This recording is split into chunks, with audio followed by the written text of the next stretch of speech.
ముస్తాబాద్ మండలం పోత్కల్ గ్రామానికి చెందిన దుబాసి బాబు 3 నెలల క్రితం మస్కట్ వెళ్లి వేతనం తక్కువ ఉండటంతో తిరిగి వచ్చాడు. వేతనం ఎక్కువ అని చెప్పి ఏజెంట్ మోసం చేశాడని ఆరోపిస్తూ తనకు న్యాయం చేయాలని కోరాడు. గల్ఫ్ దేశంలో ఎక్కువ వేతనం ఇప్పిస్తానని చెప్పి తనను మోసం చేశాడని పేర్కొంటూ ముస్తాబాద్ మండలానికి చెందిన దుబాసి బాబు ఆరోపించాడు. మంత్రి కేటీఆర్ చొరవతో మస్కట్ నుండి తిరిగి వచ్చానని తెలిపాడు. ఏజెంట్ మోసం చేయడంతో ఆర్థికంగా నష్టపోయానని తనకు ఆర్థిక సహాయం అందించాలని కోరాడు. Potgal single window chairman Thanneeru Bapurao మంత్రి కేటీఆర్ దృష్టికి తీసుకెళ్తానని తెలిపారు. భర్త బయట దేశం వెళ్ళారు, అక్కడ చాలా ఇబ్బందులు పడ్డాడు. మాకు 2 ఆడపిల్లలు ఉన్నారు.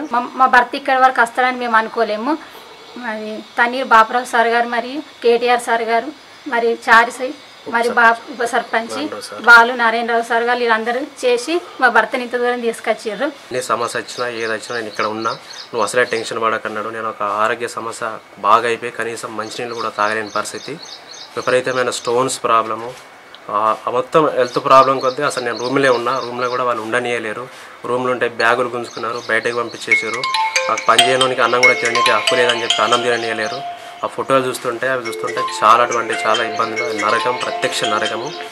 ఆ నరకం నుంచి నన్ను ఒక 10 రోజులలో కేవలం మంత్రి గారు సహకారంతో, బాబురావు సార్ గారు సహకారంతో నన్ను పంపించారు. ఇక్కడికి దాకా తీసుకొచ్చారు. ఇండియాకి చూస్తాను కూడా అనుకోలేదు.